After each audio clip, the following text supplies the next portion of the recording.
ਇੱਕ ਹੋਰ ਬ੍ਰਾਹਮਣ ਚਤੁਰਦਾਸ ਨੇ ਗੁਰੂ ਨਾਨਕ ਬਾਰੇ ਸਵਾਲ ਕੀਤਾ ਕਿ ਉਹ ਕਿਸ ਤਰ੍ਹਾਂ ਦੇ ਸ਼ਰਧਾਲੂ ਹਨ ਜਿਨ੍ਹਾਂ ਦੇ ਹੱਥ ਵਿੱਚ ਤੁਲਸੀ ਦੀ ਮਾਲਾ ਨਹੀਂ ਹੈ, ਨਾ ਹੀ ਉਹਨਾਂ ਦੇ ਮੱਥੇ ਉੱਤੇ ਚੰਦਨ ਦਾ ਟਿੱਕਾ ਲੱਗਿਆ ਹੈ, ਨਾ ਹੀ ਉਹਨਾਂ ਕੋਲ ਪੂਜਣ ਵਾਲਾ ਪੱਥਰ ਸਾਲਗ੍ਰਾਮ ਹੈ। ਸਾਰੇ ਮਾਮਲੇ ਨੂੰ ਸਾਫ਼ ਕਰਨ ਲਈ ਗੁਰੂ ਨਾਨਕ ਨੇ ਇਹ ਸ਼ਬਦ ਗਾਇਆ, ਦਸਤੂਰੀ ਕਰਮਕਾਂਡ ਨਿਭਾਉਣਾ ਖਾਰੇ ਬੰਜਰ ਨੂੰ ਸਿੰਜਣ ਦੇ ਬਰਾਬਰ ਹੈ, ਜਿਸ ਵਿੱਚ ਕੋਈ ਫਸਲ ਨਹੀਂ ਹੋਣੀ।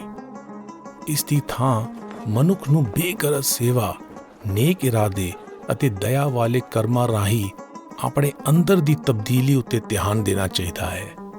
ਸਦਗੁਣਾਂ ਦੇ ਅੰਮ੍ਰਿਤ ਦਾ ਸੁੱਖ ਹਾਸਲ ਕਰਨ ਅਤੇ ਅਵਗੁਣਾਂ ਤੋਂ ਛੁਟਕਾਰਾ ਪਾਉਣ ਲਈ ਸੋਚਾਂ ਸਾਫ਼ ਰੱਖਣੀਆਂ ਚਾਹੀਦੀਆਂ ਹਨ।